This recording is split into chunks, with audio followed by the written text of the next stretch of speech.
खबरदार रहने के लिए चैनल को सब्सक्राइब करें और प्रेस करें बेल आइकन। परवीन जी ये इंटरव्यू छोटा होगा और स्टोरी काफ़ी लंबी है। मन तो बहुत पहले बन गया था कि भाई समाज की सेवा में कुछ करूं मैं।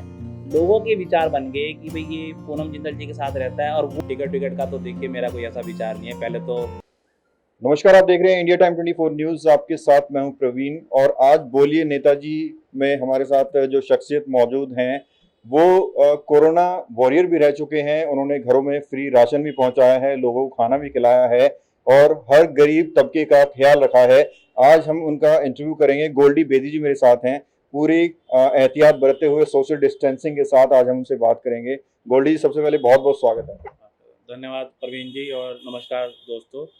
गोल्डी बेदी जी, सबसे पहले मैं समझना चाहूँ क्योंकि इंडिया टाइम 24 न्यूज़ पर पहला इंटरव्यू है आपका, कैसे आपने राजनीति की शुरुआत की, कैसे आपने सोचा कि लोगों की सेवा की जाए एक समाज सेवी के तौर पर एक संस्था खोलकर?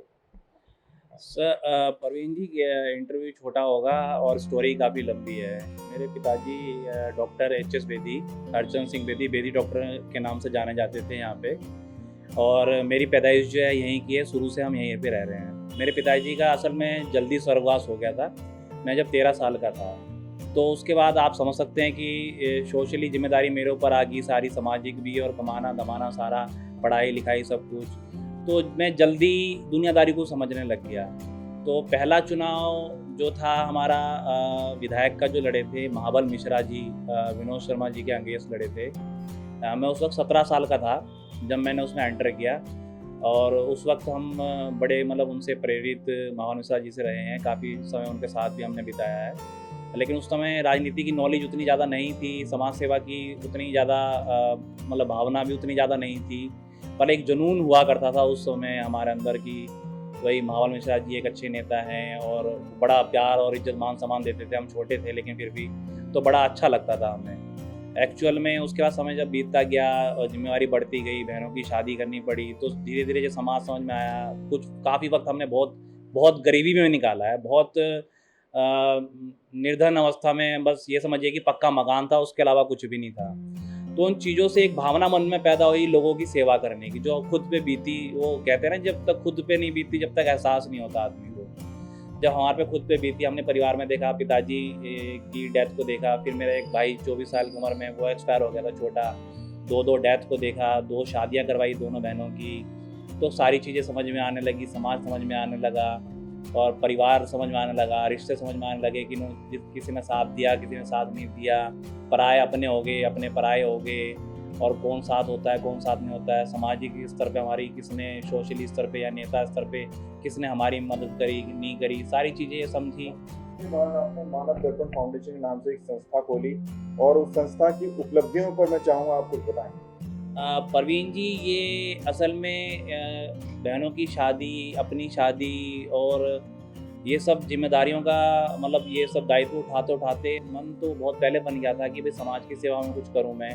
बट मैं उतना कैपेबल नहीं था, उतना काबिल नहीं था कि मैं कुछ कर पाऊँ। तो कुछ समय पहले से, लगभग 4-5 साल पहले से मेरे मन में एक मतलब बड़ा दृढ़ बन गया था कि भाई मैं अब कुछ करूँ। तो मैंने अभी लगभग 2019 जनवरी के अंदर मानव दर्पण फाउंडेशन को रजिस्टर्ड करवाया। और उसके बाद हमने मानव दर्पण फाउंडेशन से हेल्थ कैंप, शिक्षा सामग्री बांटी बच्चों को एमसीडी स्कूल में। एक लास्ट ईयर हमने एक बड़ा इवेंट करवाया रामलीला का मानव दर्पण फाउंडेशन से, आपने देखा होगा, आपकी कुछ कवरेज भी हुई थी लास्ट ईयर में, वो करवाया। अभी लॉकडाउन के अंदर हमने ये लॉकडाउन लगने से पहले हमने हैंड सैनिटाइज़र बांटे थे। उस टाइम हैंड सैनिटाइज़र की एक कॉस्ट जो थी 185 रुपये कॉस्ट का था, तब हमने बांटा था। ये तो गवर्नमेंट रेट बाद में आया तो 50 रुपये हो गया, 100 रुपये हो गया। तो उस टाइम पर 185 रुपये कॉस्ट में हमने लगभग 200 सैनिटाइज़र बांटे और हैंड व्हील्स वगैरह बांटे जागरूकता के लिए। और लॉकडाउन लगने के बाद हमने फिर सूखा राशन लोगों को वितरण किया, पका हुआ खाना वितरण किया, लगभग डेली 200-400 लोगों को, 200 से 400 लोगों को सुबह भी, दिन में, मतलब लंच और डिनर दोनों। और सूखा राशन की किट्स बना के 15-15 दिन का उनको राशन दिया। उसके अंदर राशन की जो जितनी भी सामग्री होती, सारी सामग्री थी उसके अंदर। और उसके बाद हमने मास्क बांटे, सैनिटाइज़र बांटे। जो हमारे पुलिसकर्मी थे, कोरोना वॉरियर, जो सिविल डिफेंस के लोग थे, या जितने भी वॉलेंटियर दूसरी पार्टियों के, राजनीतिक पार्टियों के जो लोगों को खाना खिला रहे थे, उनकी सेवा कर रहे थे। उनके लिए भी हमने जैसे गर्मी को देखते हुए नींबू पानी, जीरा या सादा पानी का उनके लिए भी हमने जो है प्रबंध किया, उनका भी ख्याल रखा हमने।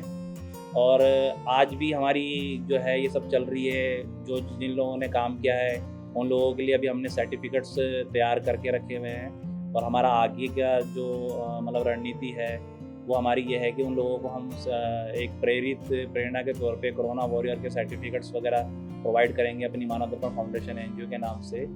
और आज के जो हालात है, जैसे कोरोना में इम्यूनिटी बूस्टर की, इम्यूनिटी पावर की ज़्यादा ज़रूरत है, तो हमने कुछ, हमारा विचार है कि कुछ हम काढ़े की, लिक्विड काढ़े की बोतल्स मंगाएं। जैसे कि आप ऑफिस में बैठे हो तो थोड़ा सा अपना गुनगुना पानी लेके 2 चम्मच उसमें डाला और आपने सेवन कर लिया उसका, जिससे आपकी इम्यूनिटी पावर बनी रहे। ये तो आपने उपलब्धियां बताई अपनी संस्था की कि आपने कोरोना वॉरियर के तौर पर, उससे पहले संस्था के जरिए कैसे गरीबों की, ज़रूरतमंदों की मदद की। अब बात करते हैं राजनीति की।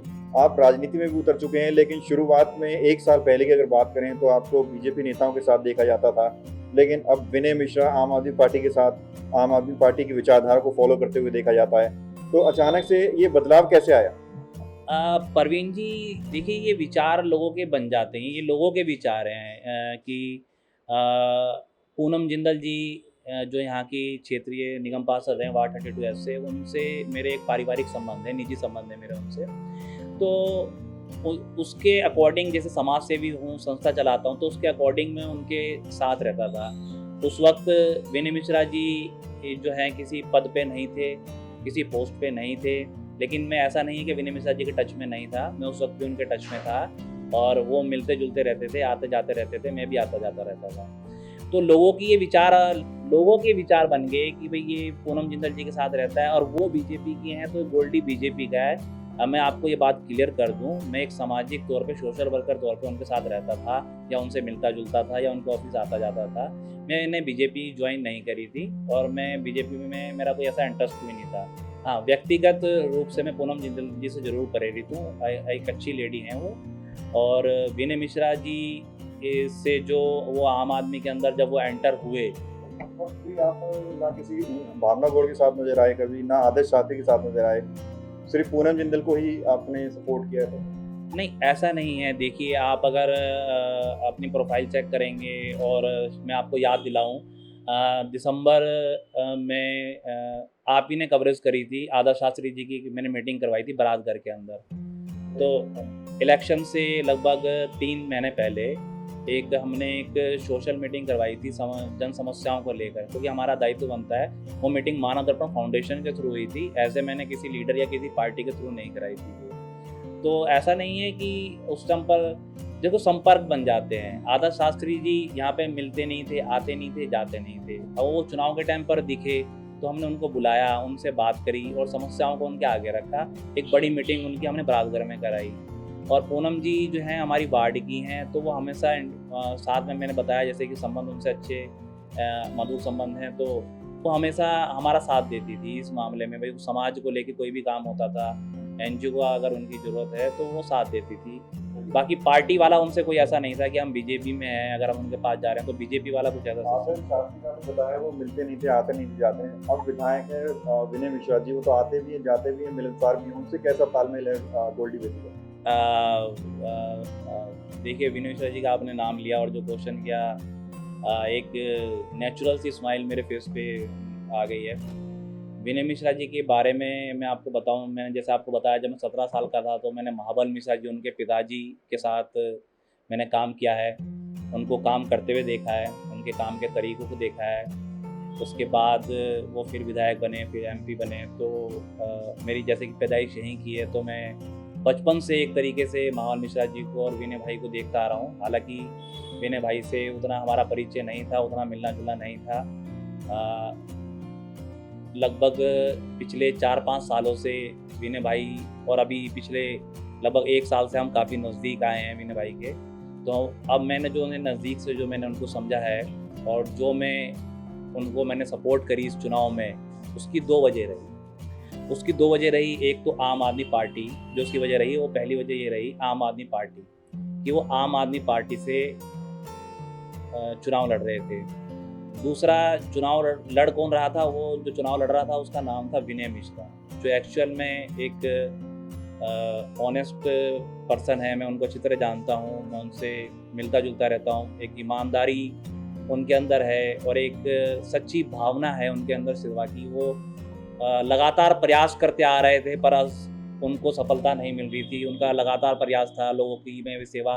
देखो, कुछ जब तक आपके हाथ में कुछ नहीं होता तो आप लोगों के लिए कुछ कर नहीं सकते। आवाज़ तो उठा सकते हो। उनकी ईमानदारी आपको विधायक बनने के बाद ही दिखाई दी, समझ आई? नहीं, मैं ये चीज़ पहले से जानता था, लेकिन मैं ये समझ रहा था कि भाई वो आम आदमी पार्टी के अंदर आने से और एक उनका जो अपना एक खुद का जो व्यक्तित्व था और दूसरा एक पार्टी का जो दिल्ली के अंदर जो स्टारडम, वो आपने देखा ही है, पार्टी एक अच्छे लेवल पे जो पार्टी ने काम किया था, मतलब एक अच्छी पार्टी के अंदर एक अच्छा नेता, ये दोनों चीज़ें बहुत ज़रूरी होती है। अगर पार्टी अच्छी है, नेता अच्छा नहीं है तो आपको सफलता नहीं मिलेगी, और नेता अच्छा है, पार्टी अच्छी नहीं है तो आपको सफलता नहीं मिलेगी। पर यहाँ पे दोनों चीज़ जो हुई वो मतलब सोने पे सुहागा जिसको बोलते हैं, वो वाला काम हुआ।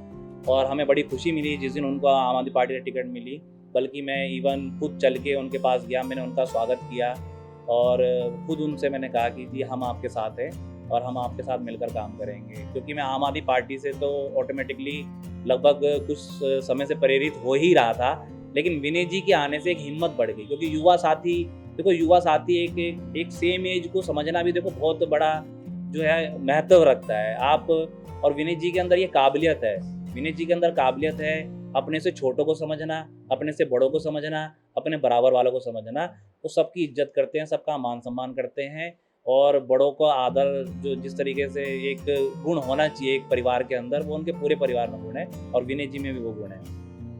गोल्डी बेदी से बातचीत का सिलसिला यूं ही जारी रहेगा। रुकेंगे एक बहुत ही छोटे ब्रेक के लिए। भगत चंद्रा हॉस्पिटल विश्व की सभी आधुनिक और बुनियादी सुविधाओं से परिपूर्ण एक world class multi speciality hospital, Mahavir enclave, Palam डावडी रोड पर स्थित साउथ वेस्ट दिल्ली का एकमात्र मल्टी स्पेशलिटी हॉस्पिटल, जहां 24 घंटे आपकी सेवा में उपलब्ध हैं वेल क्वालिफाइड डॉक्टर्स और हेल्पिंग स्टाफ। डॉक्टर CM भगत द्वारा स्थापित भगत चंद्रा हॉस्पिटल आपकी सेहत का ख्याल रखना ही इसकी प्राथमिकता है, वो भी अफोर्डेबल रेट्स में।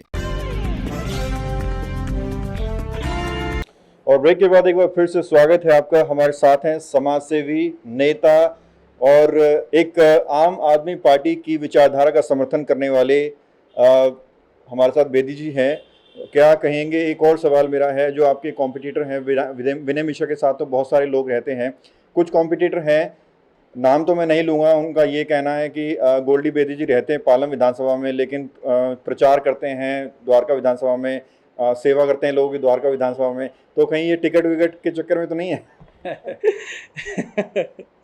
परवीन जी, मैं फर्स्ट ऑफ ऑल तो उनको शायद पूरी तरीके से बात का पता नहीं है, मैं बता देता हूँ। पहले तो एक चीज़ मैं क्लियर कर देता हूँ, टिकट विकट का तो देखिए मेरा कोई ऐसा विचार नहीं है। पहले तो जो भी है मैं उनसे प्रार्थना करूँगा हाथ जोड़ के कि भैया प्लीज़ आप इसको अपने दिमाग से निकाल दीजिए, और मैं सिर्फ विनय जी के समर्थन में हूँ और आम आदमी पार्टी के समर्थन में हूँ, मेरा ऐसा कोई विचार नहीं है। और दूसरी बात जो आप कह रहे हैं द्वारका विधानसभा और पाला विधानसभा, तो मैं उन लोगों को एक चीज़ और बता दूं कि मेरी पैदाइश इंदिरा पार्क की है और मंगलागढ़ गली में मेरा पहला मकान था जो मेरे पिताजी ने ख़रीदा था, पवन खत्री जी की, आज उनकी उस पर साड़ी की दुकान है। उसके बाद हमारी दूसरी प्रॉपर्टी थी जो परवीन जी, वो कैलाशपुरी एक्सटेंशन में गर्ग किराना स्टोर, गली नंबर 2, L टाइप 70 गज, दूसरी प्रॉपर्टी जो थी हमारी वहाँ पे थी।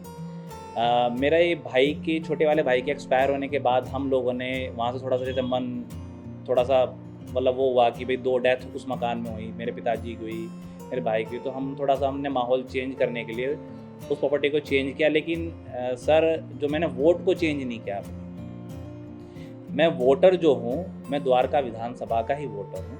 द्वारका विधानसभा में जो लोग हैं आम आदमी पार्टी कार्यकर्ता है, उन्हें डरने की कोई जरूरत नहीं है, क्योंकि टिकट की दावेदारी नहीं करेंगे गोल्डी बेदी, ये मान लिया जाए? बिल्कुल मान लिया जाए जी, और मैं उनका भाई हूँ, जो भी लोग ये कहते हैं मैं उनका भाई हूँ। अगर उनको टिकट मिलेगी तो मैं उनके भी साथ हूँ, जिसको भी आम आदमी पार्टी टिकट देगी मैं उसके साथ हूँ, इसमें डर वाली कोई बात नहीं है। और मैं ना आज दावा करता हूँ ना मैं कल दावा करूँगा। आम आदमी पार्टी विचारधारा को समर्थन करते हैं? मैं बिल्कुल आम आदमी पार्टी से और भाई विनय मिश्रा जी का दोनों का समर्थन करता हूँ। भावना गौड़ के साथ कभी नजर नहीं आया? देखिए प्रवीण जी, जैसे कि मैंने आपको बताया, जो हमारा जो पहला रेजिडेंस था जो मेरे फादर ने लिया था, जो मेरा वो शुरू से इसमें आज द्वारका विधानसभा तो आज बनी है, पहले तो ये नसीरपुर विधानसभा थी महाबल मिश्रा जी के टाइम पे। उस टाइम पर साधनगर से लेके ये सारा एरिया जो था पूरा उसमें था। तो इस परिवार से हम पुराने परिचित हैं, और जैसा कि मेरा बचपन, मैंने बताया आपको, मंगलाजार वाली गली में यहाँ हम रहे हैं, मेरा बचपन गुजरा है। तो मेरा जो फ्रेंड सर्कल है, चाइल्डहुड फ्रेंड सर्कल है, मेरा जो बिजनेस सर्कल है, मेरा जो मानव दर्पण फाउंडेशन से जो जुड़े हुए लोग हैं, जो मेरा जो शुरू से जो रुझान रहा है ना, वो सारा जो मेरा सर्कल रहा है वो द्वारका विधानसभा के अंदर रहा है। तो ऑटोमेटिकली ये ह्यूमन नेचर है, जिस तरफ आपके दोस्त मित्र परिवार के लोग ज़्यादा रहते हैं आप उसी तरफ जाओगे। तो ऐसा कुछ नहीं है कि देखो इधर भावना गौड़ जी का समर्थन करें या इधर विनय मिश्रा जी का समर्थन करें। एक्चुअल में हम कर तो आम आदमी पार्टी का समर्थन रहे हैं। हमारा मन मिलता है विनय जी से, वो हमें आदर देते हैं, इज्जत देते हैं, मान सम्मान देते हैं। और एक मैं कहूँ तो भाई अगर किसी तरीके वे में मैं ये समझता हूँ कि भाई एक दोस्त की तरह वो ट्रीट करते हैं, चाहे वो दोस्त अपनी तरफ से हमें समझते नहीं समझते, पर हमें लगता है कि एक मित्रता है उनके अंदर, भाव है, तो एक भाव से प्रेरित है। भावना गौड़ जी से हमारा कभी इतना मिलना जुलना नहीं हुआ, और इस तरफ में जो सर्कल है हमारा उतना नहीं है। मैं शुरू से ही बचपन से ही जो एक्टिव रहा हूँ वो इसी तरफ में रहा हूँ, द्वारका विधानसभा में। अब द्वारका विधानसभा, पहले नसीरपुर विधानसभा थी, तब भी मैं इंदिरा पार्क, सागरपुर, ये जो था मेरा जो सर्कल था तब भी यही था, आज भी यही। मकसद सिर्फ एक है, लोगों की सेवा करना। जी, ये है, ये ज़रूर है कि अगर कोई आदमी मेरे पास पालम विधानसभा से भी आता है तो मैं उसको किसी चीज़ के लिए मना नहीं करता कि भाई मैं तेरा काम नहीं करूँगा, या मैं द्वारका विधानसभा वालों का ही काम करूँगा, या मैं वार्ड सागरपुर 32 का ही काम करूँगा। ऐसी मेरी कोई इंटेंशन नहीं है, ना कोई ऐसा कभी आपको मिला होगा जो ये कहेगा। मैंने अभी राशन बांटा तो मैंने ये थोड़ा ना देखा कि आप कहाँ रहते हो, ये पूछ के थोड़ा ना राशन बांटा मैंने। आपको ज़रूरत है, आपका परिवार में क्या है, आप कहाँ रहते, आपका मतलब परिवार में कौन कौन है, ठीक है। बल्कि मेरी टीम के लोगों ने घर घर राशन पहुँचाया, और उसमें बहुत सारे घर हैं, मेरे पास लिस्ट है जो डायरी हमने मेंटेन करी थी, उसमें बहुत सारे घर पालम विधानसभा के भी। बोलिए कि मानव दर्पण फाउंडेशन की ओर से अभी कौन कौन से आपके प्रोजेक्ट्स ऐसे चल रहे हैं जिनका फ़ायदा लोगों को मिल रहा है, कौन से ऐसे अभियान चला रहे हैं जिसका फ़ायदा लोगों को मिल रहा है, और क्या कहेंगे कि आगे क्या कुछ रणनीति रहेगी? क्योंकि कोरोना काल चल रहा है, लॉकडाउन तो खुल रहा है, अनलॉक की तरफ देश बढ़ रहा है, लेकिन केसेस कम नहीं हो रहे। देखिए अभी प्रवीण जी, डर की भावना जो है लोगों से निकलेगी नहीं जब तक कोरोना ख़त्म नहीं हो जाएगा या उसका कोई प्रॉपर तरीके से इलाज नहीं हो जाता। मेन जो है, देखिए कोरोना से लड़ना है, ये हमारे प्रधानमंत्री, माननीय प्रधानमंत्री जी ने भी कहा है कि आत्मनिर्भर बनो, और हमारे स्टेट के दिल्ली के मुख्यमंत्री जी ने भी कहा है, अरविंद केजरीवाल जी ने भी, कि हमें कोरोना के साथ जीना है। तो लोग अब जीना सीख रहे हैं, मैं देख रहा हूँ कि अब सब लोग एक धीरे धीरे नेचुरल उसमें आ रहे हैं। पर डर है, जिस व्यक्ति को ये बीमारी हुई है, ये आप उससे पूछो वो बताएगा वो कैसे बाहर आ रहा है, वो डर रहा है ज़्यादा। जिसको अभी तक कुछ नहीं हुआ, भगवान ना करे किसी को कुछ भी हो, लेकिन वो निडर होकर काम कर रहा है। लेकिन मैं ये कहूँगा, आप निडर होकर काम करिए, आप डरिए मत, सावधानी रखिए। और रही मानव दर्पण फाउंडेशन की बात, तो मैंने अभी आपको बताया था कि हम कुछ इम्यूनिटी बूस्टर लिक्विड के हैं जो हमने डॉक्टर न्यूट्रेला और आयुष के, वो हम अभी वितरित करेंगे कुछ कोरोना वॉरियर्स को जिन्होंने मेहनत करी है और जो आगे भी ऐसे संकट में हमारे साथ खड़े होने वाले हैं और आगे काम आएंगे। तो कुछ हमने लगभग 500 बॉटल्स का जो है एक विचार बनाया है अभी अपना, और एज़ पर इसको बजट हम देखेंगे, इसको अप या डाउन जो भी करना है। तो हम इम्यूनिटी बूस्टर जो है लिक्विड है वो उसको अभी बांटेंगे, कोरोना वॉरियर के सर्टिफिकेट देंगे। और कोरोना ख़त्म होने के बाद, जैसे कि मैंने आपको पहले भी बताया था, मेरा काफ़ी टाइम से एक मन बना हुआ है एजुकेशन को लेके काम करने का। तो मेरा विचार है कि फ्री एजुकेशन के लिए हम कुछ ट्यूशन सेंटर्स खोलें, जैसे 9th 10th 11th 12th जो बच्चों को पढ़ा नहीं पाते, एक सब्जेक्ट बाहर 700 रुपये का है, 800 रुपये का है, 1000 रुपये का है प्राइवेट ट्यूशन सेंटर के अंदर। तो हम एक अपना मानव दर्पण फाउंडेशन का एक कोचिंग सेंटर बनाए जिसमें मिनिमम कॉस्ट पे, एक बहुत मामूली सी फीस पे हम उन बच्चों को पढ़ाएंगे, उनको शिक्षा देंगे। और दूसरा एक कोई सिलाई सेंटर या ब्यूटी पार्लर सेंटर वगैरह खोल के उनको हम डिप्लोमा देंगे अपनी एनजीओ से, और कोशिश करेंगे उसको कि भाई उनको एक रोज़गार का उससे अवसर मिल सके। ये हमारी आगे की जो है प्लानिंग है। अब देखिए कब तक हम सफल हो पाते हैं इसमें। और डॉक्टर, कोरोना काल में हर कोई कह रहा है प्रिकॉशंस बरतने के लिए, एहतियात बरतने के लिए। एक नेता के तौर पर, एक समाजसेवी के तौर पर मैं चाहूँगा एक छोटी सी अपील लोगों से कर दें कि वो कैसे मास्क पहनकर घर से निकलें, कैसे वो सोशल डिस्टेंसिंग का ध्यान रखें? देखिए प्रवीण जी, इस कोरोना वॉरियर में मैं अपनी जनता को, अपने क्षेत्रवासियों को, जो भी लोग मुझे सुन रहे हैं, मैं बताऊंगा इस कोरोना वॉरियर में ये हाथ है नहीं जी, इन सब हाथों का खेल है सारा। आप मास्क को मेंटेन करना है हमें इसलिए कि हमें दूसरे से अपने आप को बचाना है और अपने से दूसरे को बचाना है।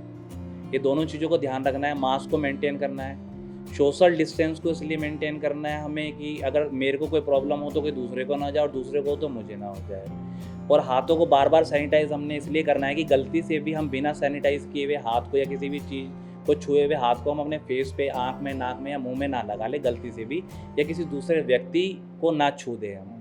तो मैं ये बताऊँगा सोशल डिस्टेंस, सैनिटाइज, मास्क जो है ये वेरी इंपॉर्टेंट है इस मैटर पे। आप थोड़ी थोड़ी देर में, अगर ऑफिस में हैं तो सैनिटाइज़र यूज़ कीजिए, घर पे हैं तो हाथ अपने वॉश करते रहिए। किसी भी चीज़ को बाहर से कोई सामान आता है तो आपको कैसे उसको वॉश करना है, कैसे उसको सैनिटाइज़ करना है, और सब्जियाँ वब्जियाँ आप ले रहे हैं उनको भी धो के अच्छी तरीके से साफ़ सुथरे पानी में या गर्म पानी से धो के उनको, मतलब हर चीज़ को, मतलब हर चीज़ की प्रिकॉशन रखें। आप घर में कोई सामान लाते हैं और या आते और जाते टाइम, दोनों टाइम। चलिए, बात करने के लिए बहुत बहुत शुक्रिया। तो ये थे मेरे साथ समाज सेवी और क्षेत्रीय नेता गोल्डी बेदी जी, जिन्होंने हमें अपनी राजनीतिक और सामाजिक जीवन के बारे में बताया और साथ ही साथ वो कैसे अपनी संस्था मानव दर्पण फाउंडेशन के ज़रिए गरीबों की, बेसहाराओं की मदद कर रहे हैं, इसका भी उन्होंने जिक्र किया। अगर आप भी आपको भी किसी प्रकार की मदद की ज़रूरत है, आप भी इनसे कांटेक्ट करना चाहते हैं, तो स्क्रीन पर इनका एक विज्ञापन भी चल रहा है, उस पर कांटेक्ट नंबर दिया हुआ, आप चाहें तो इनसे संपर्क कर सकते हैं। कैमरा जर्नलिस्ट प्रियांश के साथ परवीन, इंडिया टाइम 24 न्यूज़। खबरों से खबरदार रहने के लिए चैनल को सब्सक्राइब करें और प्रेस करें बेल आइकन।